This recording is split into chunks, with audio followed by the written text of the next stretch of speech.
Hi friends, welcome to Chapter 7, Language and Persuasion.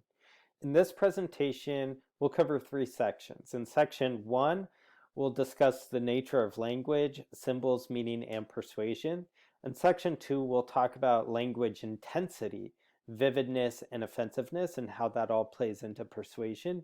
And in Section 3, we'll talk about language, power, and persuasion. So let's go ahead and jump right into Section 1, the nature of language, symbols, meaning, and persuasion.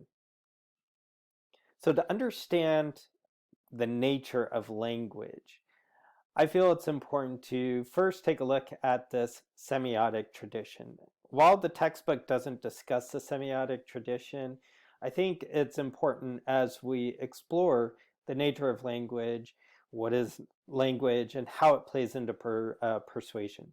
So the semiotic tradition is one way that we can theorize about communication.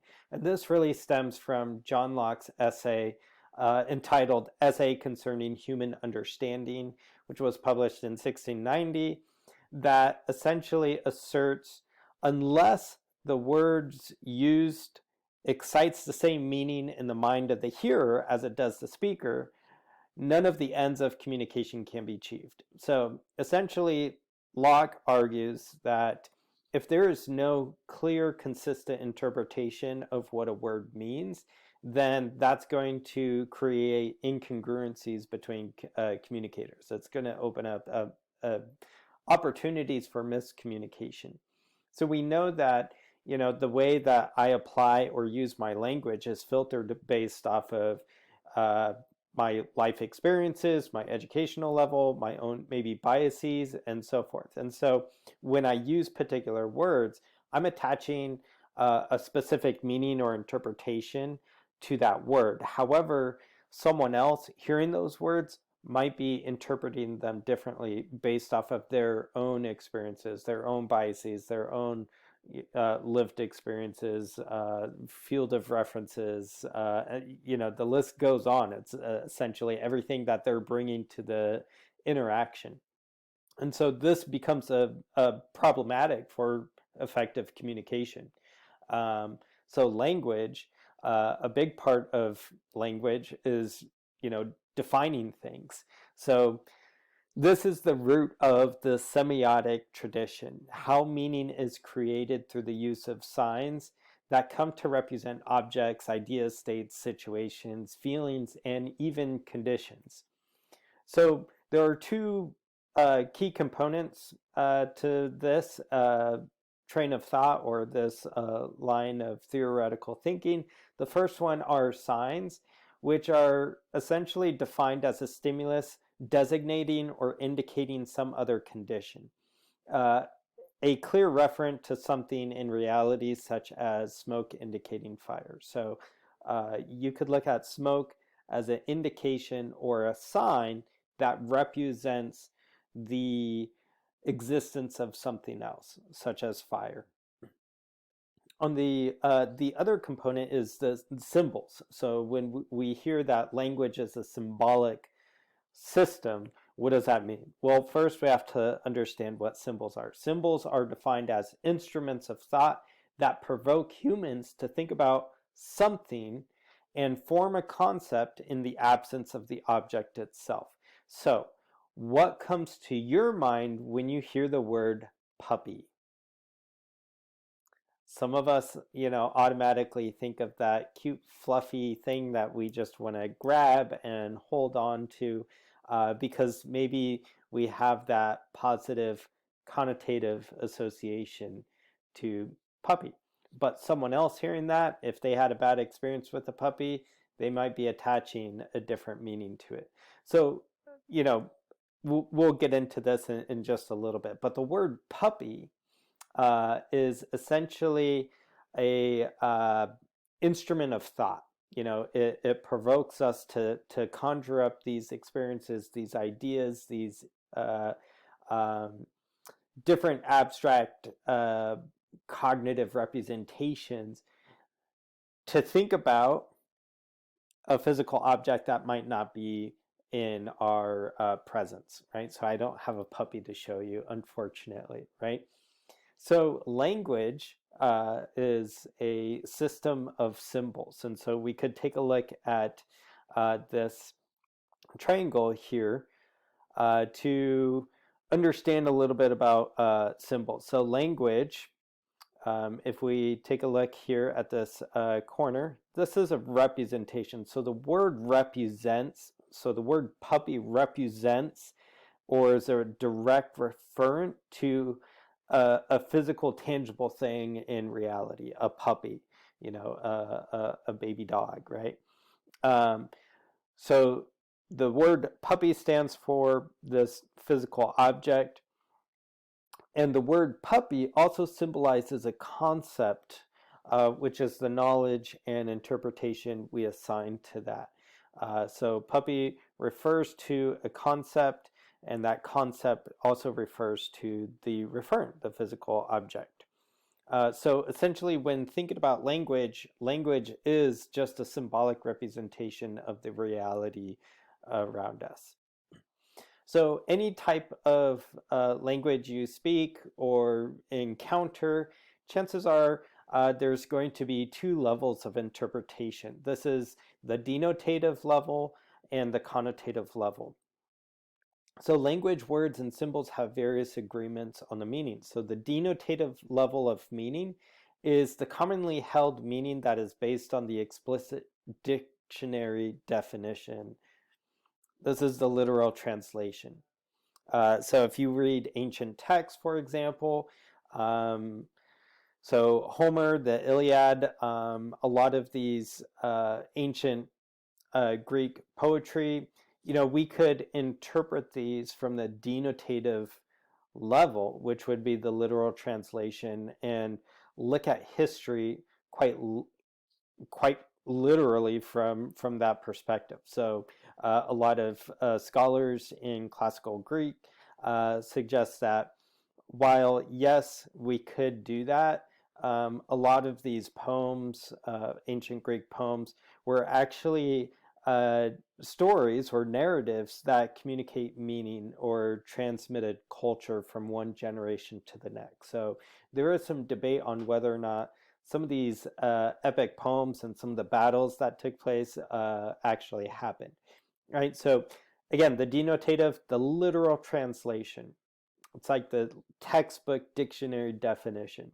However, we also have this connotative level of meaning, and this constitutes the positive or negative underlying meaning, thoughts, feelings, and associations with particular words, language, or symbols.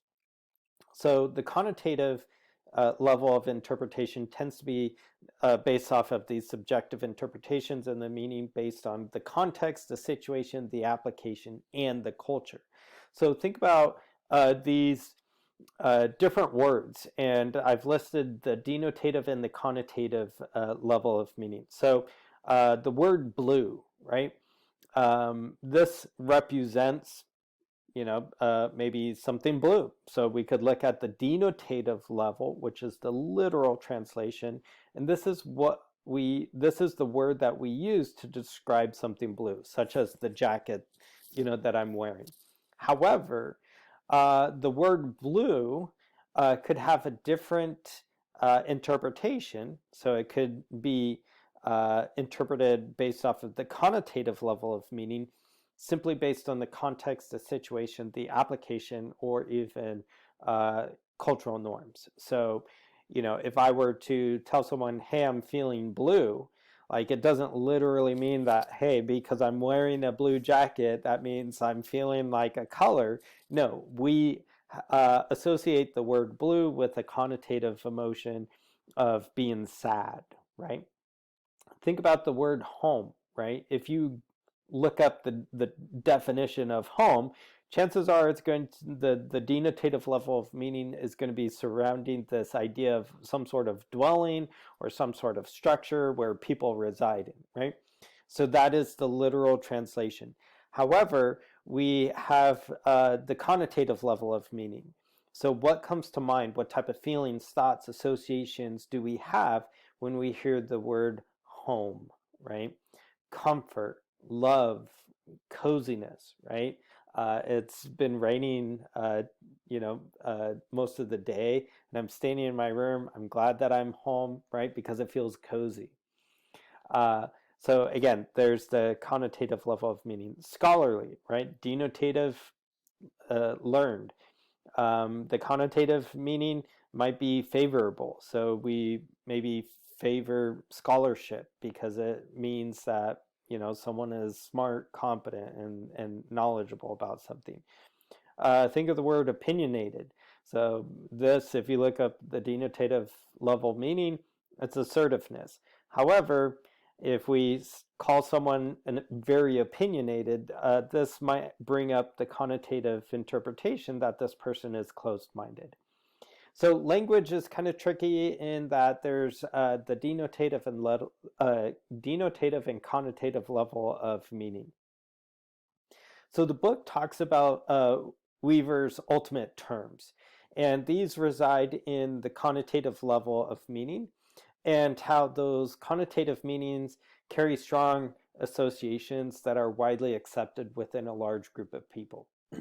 So Weaver calls these ultimate terms. These are words or phrases that are highly revered, widely accepted, and carry special power in a particular culture. So Weaver kind of broke these up into three categories. God terms carry the greatest blessing in a culture and demand sacrifice and obedience. They are honored and sacrificed for. So think about how we in Western civilization, we honor progress, but we have to sacrifice in order to get that progress. Experts, change, green, new, independence, democracy. These are all God terms that are highly favored, honored, and sacrificed for within a particular group of people. We also have devil terms. These are the exact opposite of God terms. Devil terms are associated with absolute negative, horrible, or even forbidding meanings that must be rejected or destroyed. So think about, again, these devil terms that we hear in the media all the time. So such as terrorism or prejudice, racism, waste, ignorance, right? These are things that we attach a negative connotative meaning to them. And then Weaver continues on to classify these in charismatic terms, which are associated with observable qualities as dynamic or charismatic qualities. So empowerment, transformative. They conjure up a particular interpretation of feeling and association. So interesting perspective to look at how Weaver's ultimate terms could play into persuasion. The book breaks down different types of language, linguistic mannerisms or sayings or different components that we often use for persuasion. The first one is aphorisms. These are short sayings, adages, or maxims that offer advice. They're easy to remember and contain elements of truism. And so these can be very effective for persuasion. So aphorisms are persuasive when peripheral routes are used. So if an audience isn't really paying attention, they aren't going to give you a lot of cognitive effort to the message, then maybe an aphorism is going to help capture their attention or sink into their subconscious and reside there, because again, these are often easier to remember. So these work well when peripheral routes are preferred or when people aren't paying attention. And they work because we have this decreased and fragmented attention span. So research has been documenting over the past decade the average attention span of humans. And so this research published in 2019, this is a quote from that research, which states, "The accelerating ups and downs of popular content are driven by increasing productation and consumption of content, resulting in a more rapid exhaustion of limited attention resources. Essentially, what they're getting at is because we are exposed to so much on our social media feeds, we have the TV, the radio on, everything just, we're to a point where we're overstimulated with sensory input from just content. And because we're putting so much uh, uh, efforts into doing this, essentially our attention spans are becoming decreased and fragmented. It's hard to multitask, and so we don't stay on task for typically longer than 8 to 9 seconds. So the average attention span of humans is 8 seconds, which is 1 second below a goldfish. So we're all just swimming around. It's just, yeah, with fragmented attention. So really interesting. The next kind of linguistic device that the book talks about are metaphors. And so metaphors are figures of speech that compare essentially two things. Metaphors are really cool. In fact, they really intrigue me. They essentially help conceptualize complex ideas or concepts by comparing them with other often unrelated concepts. So this is based off of Lakoff and Johnson's conceptual metaphor theory, which asserts that metaphors do not merely function as a figure of speech, but are fundamental to human thought and shapes human perceptions. And so in order to support kind of this idea, Leon Schwartz in 2014 published an article in the Journal of Experimental Social Psychology, and they found that the conceptual metaphor shapes expectation interpretations of relational conflict. So essentially, the metaphor you use in your relationship to describe or conceptualize love is going to influence how you perceive conflict and ultimately influence levels of relational satisfaction. And so what we see in this research was that there are two prevailing conceptual metaphors that people use to discuss or describe or explain their love life. Love could either be conceptually, metaphorically framed as a journey or perfect unity. And so if we chose to conceptualize, let's say, our relationship or our marriage or, long-term committed relationship with our partner as, oh, this person was meant for me, we're soulmates, we're, perfect unity and so forth. They're setting just based off of that metaphorical expression or that conceptual metaphor, they're placing expectations on that relationship that them and their partner are going to be in this perfect union together. And we know relationships are messy, right?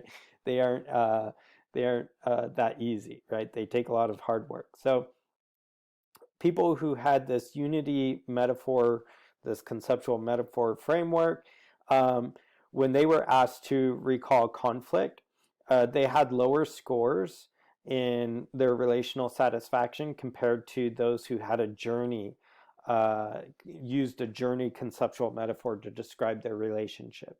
And again, if you think about a journey has, unexpected events. It has ups and downs.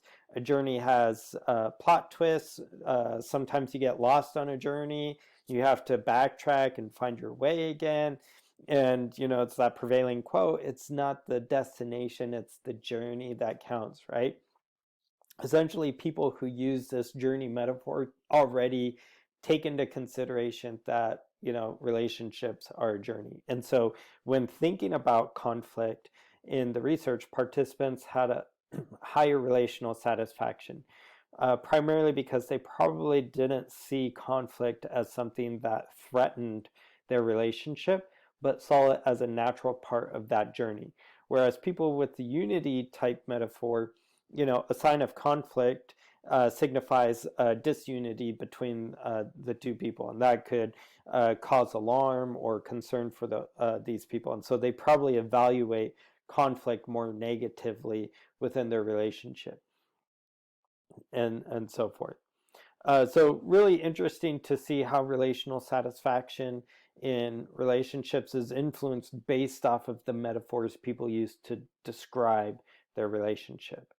So how do you define love? Okay, the next is labeling, linguistic relative. Uh,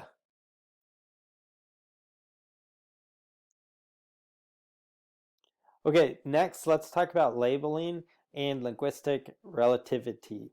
So labeling and naming confers power. So being able to label things gives us power over that thing, or it gives the thing that we're labeling also power. Essentially brings it into the field of existence, right? It's kind of like that the age-old saying, does a tree that falls in the woods make a noise if no one's there to hear it? But linguistically, so take for example the PTSD, post-traumatic stress disorder.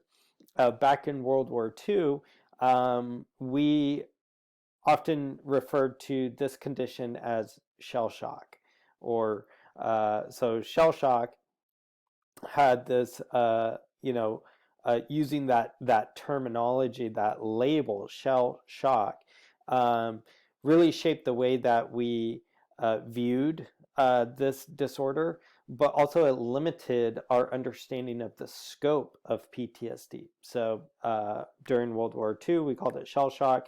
Fast forward to the 80s and, Operation Desert Storm, we called it battle fatigue. Which was, getting a little bit closer to labeling this experience. But again, if you think about battle fatigue, like when you're fatigued, you can just take a super long nap and rest, and then you feel better. It's like, if you have PTSD from, being at war or seeing the horrific sights, or participating in the destruction of war, like that has a profounding reverberating effect throughout someone's life. And so you can't just take a nap and cure your PTSD. So battle fatigue didn't really work in labeling this concept, or this real experience people were having. And so it wasn't until now we're talking about post-traumatic stress disorder. And it's a long term, but again, it captures the essence of something. And because we can label something, that gives us the power to, I think, measure it and also make steps on mitigating or correcting it. So labeling, language allows us to confer power. This idea supports the linguistic deterministic approach, which suggests that one's language determines the way one thinks, right? So if you think about PTSD as just battle fatigue, again, that's going to limit the way you think about it or determine how you talk about it and approach it, right? So this is the linguistic determinism, which states that language determines the way we think. So an example of this is the Sapir-Whorf hypothesis. There are two versions of this. The first one is the hard version, which is like absolute linguistic deterministic thinking, and that is language determines thought. So if you speak this, this is what you can think about. However, there's a lot of criticism with the hard version of this idea. So a lot of communication scholars, even the authors of the textbook, state that they typically aligned with this soft version, which is linguistic relativism. And this is the idea that culture influences language, and then the language influences thought patterns. But again, that's not It's a minor, maybe a minor influence. It's not like that, it's going to dictate or determine your behavior in life. However, there are some interesting studies out there and scholars that are pursuing this. So, take for example, there's tribes in Papua New Guinea, and their language system, they don't have any symbols that represents numerical values. So essentially, they don't have a numbering system, and the extent of their numbering system is like one, two, and then anything beyond two is just many, right? So that's essentially they have three words to describe an infinite number of possible numbers or combination of numbers. Subsequently, their language doesn't have math uh, because they don't speak, or their language doesn't label, or quantify numbers or objects. They aren't able to do math. They aren't able to calculate, and consequently, they aren't really able to accomplish much in terms of architecture, art, design, technology, and so forth. Right. So that idea kind of falls with this linguistic relativism and linguistic determinism, where because language doesn't have maybe numbers, then you don't really think in numbers. So that's the basic idea of labeling and linguistic relativism and determinism. So the book talks about euphemisms as well. And so euphemisms are derived from classical sophists. So sophists were essentially paid teachers who taught students how to use persuasive techniques back in like Plato and Aristotle's day, like ancient Greek. Um, so the sophists were paid to essentially teach students how to use persuasive techniques without necessarily teaching them logic, reason, and good argumentation and debate skills. So essentially, the sophists were teaching students how to fake it, essentially. So, however, like I don't want to get too critical about the sophists, even though a lot of people are. Like their intentions were good when they started out. Tisius and Corax were the first kind of sophists, and the reason, oh yeah, their intentions, what they started to do was teach, everyday folk who lost their property to war, how to present their cases to court and to reclaim some of their lost land. And so their intentions were really pure. I think that's awesome that they were teaching these maybe marginalized groups of people on how to speak eloquently to a court and present themselves in a persuasive manner. However, all good things are usually perverted, and someone tries to monopolize or distort something for personal gain, and that's where I think the sophists came in. They were just like, well, we're going to just teach the technique without the logic, the reason, the argumentation skills, how to formulate our thinking, and so forth. And so, that's, I think, largely where we're at today with so much rhetoric that happens around us, is that we're a bunch of sophists. A lot of people, yeah, sure, they can talk eloquently, but, can they really think? I don't know. Think about how exposure to so much information has influenced maybe our ability to think for ourselves.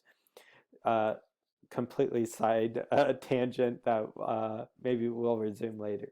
So Plato conceptualized sophist methodology as making the worst case appear the better. So that was Plato's criticism about sophists. They were essentially making the worst case appear better. And this is where we kind of get this idea of euphemism. So a euphemism is essentially a mild or indirect word or expression substituted for one considered to be too harsh or blunt when referring to something unpleasant or embarrassing or something else. So this is the Oxford Language Dictionary. So euphemisms are essentially, a technique we use to package something to make it more palatable, right? So if you go purchase, let's say, a car, you don't maybe have the money to buy a brand new car, so you're looking at a used car. If you go to a used car lot, they will never say, "Oh, welcome to this used car lot." Or, if you see the commercials on television, no one says used car. Even though that's what it is, it's kind of unpleasant to hear that. So we use a euphemism, certified pre-owned, right? It just sounds better. Certified pre-owned sounds better than, hey, you want to buy this used car? Or, think about in political rhetoric, when maybe our leaders are, talking about conflicts we're involved in. They aren't going to straight up tell, the American public, hey, we're going to go over to this place and kill a bunch of enemy soldiers. No, we're going to use the euphemism and neutralize the threat, right? Or think about how we talk about gender these days in medical terms. So cosmetic plastic surgery. Now we may use a phrase, a euphemism, gender confirmation surgery, right? So these are just examples of euphemisms. And again, euphemisms are words or different substitutes that we use to package harsh or blunt language. So now that we have a better understanding of language, let's go ahead and jump into chapter 2. Language intensity, vividness, and offensiveness. So the book automatically begins the discussion with profanity and persuasion. So just a blanket statement, if you can avoid profanity, I think that would be a great idea. And if you agree with that assessment, then you would also be agreeing with Quintilian, who advised against swearing. So avoiding profanity increases attractiveness, credibility, and persuasiveness. So there's an inverse relationship. So those individuals who use profanity often experience a decrease in attractiveness, credibility, and persuasiveness. So there are some caveats that the book talks about. Profanity in formal context. So if you're in a formal context and so within a formal context, just avoid profanity because this decreases perceptions of competence. However, when we're in those informal kind of conversations with friends or family or just acquaintances or people at work, again, some of those less formal contexts, profanity may be more acceptable and might not decrease our perceptions of competence. However, keep in mind some advice that Quintilian offered us back in his time period, which I think is still relevant today. Quintilian defines the rhetorician as a good man or person speaking well. So what does Quintilian mean, a good person speaking well? Well, speaking well indicates that ethical rhetoric is rooted in the purposes of justice, fairness, and truth, right? So that is what we consider speaking well. Using our language for justice, fairness, and truth. What does Quintilian mean by a good person, right? Essentially, Quintilian states that a speaker must be of high moral character and have a wide range of knowledge and in-depth understanding of a particular subject. So we have to be good moral character, people who are practicing what we preach, dedicating our lives to justice, fairness, and truth, but also have a wide range of knowledge about things happening in the world around us, but also have in-depth knowledge of the specific subject that maybe we're speaking towards. So there's quintillion for you. Okay, let's discuss some other factors that play into persuasion as outlined in the textbook. Political correctness is one of them. This is the avoidance, often considered as taken to extremes, of forms of expression or action that are perceived to exclude, marginalize, or insult groups of people who are socially disadvantaged or discriminated against. Again, that is the Oxford Dictionary definition of political correctness. So we see that political correctness relates to various contexts, whether that's related to gender, race, ethnicity, socioeconomic status, physical or psychological abilities. Political correct individuals are perceived as more persuasive. We see that vividness. This is the extent to which knowledge depicts details that provoke images and may include forceful, assertive, or extreme language that facilitates persuasion. So vividness is essentially being more descriptive in how we are speaking about something. So the more description we can add, typically allows us to paint a mental picture for our audience. However, vividness also includes being forceful and assertive and extreme. And that could indicate maybe our position on a particular subject. All of this vividness relates to another concept, language intensity. The quality of language which indicates the degree to which the speaker's attitude deviates from neutrality, right? So if I were to ask you, what are your thoughts about, let's say, the U.S. getting engaged in conflict between Russia and Ukraine? And if you're like, meh, I don't know, right?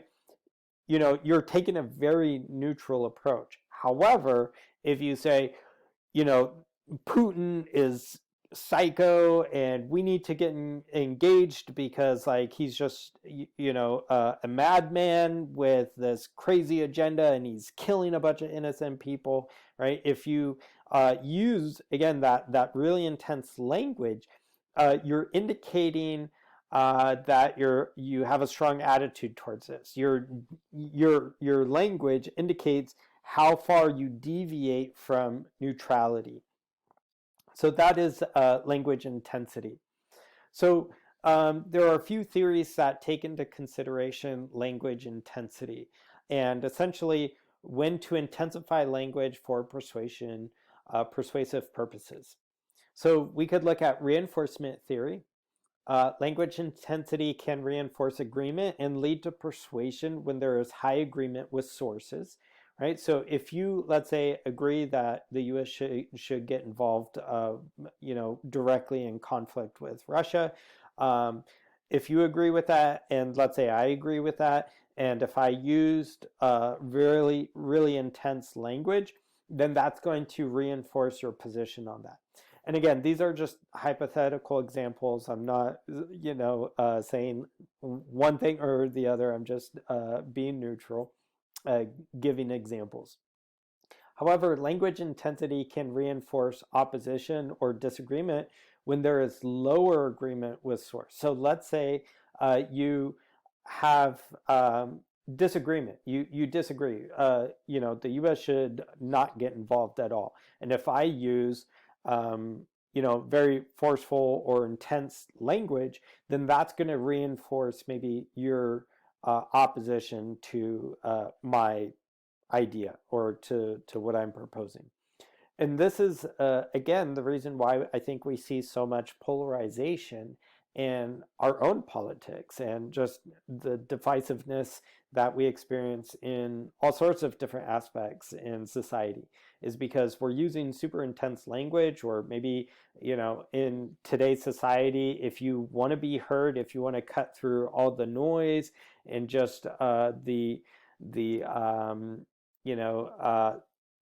excess amount of information, like you do have to be super intense to draw attention to your message.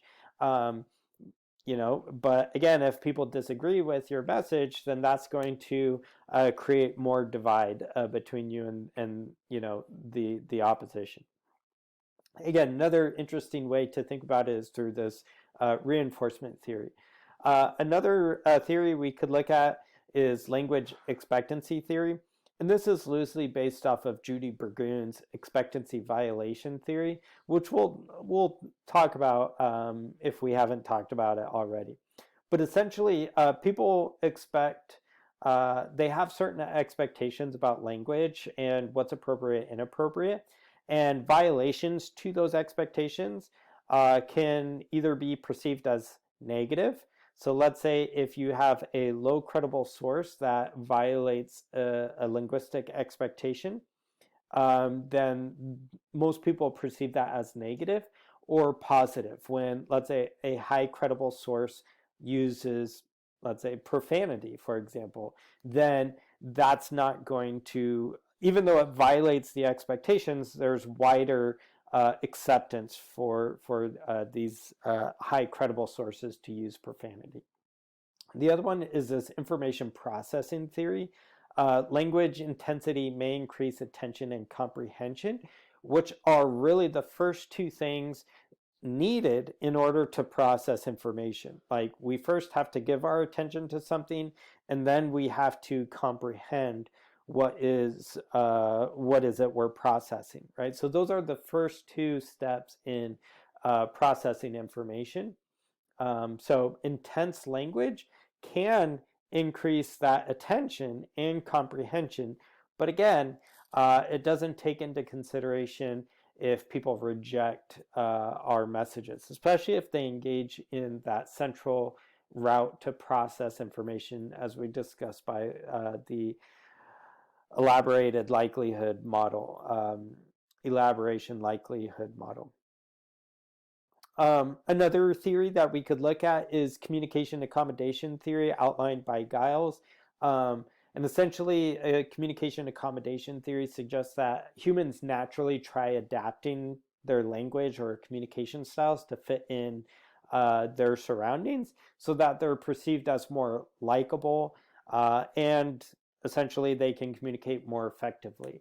So there are two essentially routes that we could take when, according to communication accommodation theory, we could converge our communication, which is adapting, or we could diverge and maintain or try communicating in a way that sets us apart from maybe that context we're in. So this is important when it comes to language intensity, is matching up the intensity with how people normally in that target audience or in that context communicate. So non-intense language is effective for non-intense language users. So if you're in a group of people that really don't use super intense language, then it's probably best not to do that and tailor a message that uses non-intense language because essentially you're adapting to that communication context. However, the opposite is true as well. For intense language users, using intense language would be more persuasive.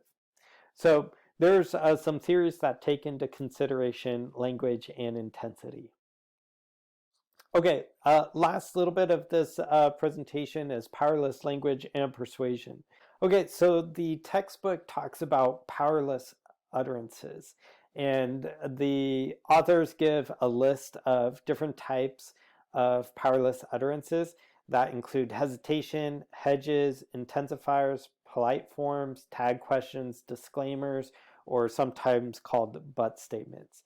This table just outlines the information presented to you in the textbook, so I'm not going to go over this information, but I invite you to reflect on how you communicate and whether or not you're unconsciously giving away your power and how you can maybe change your linguistic patterns or your language in order to reclaim some of that power.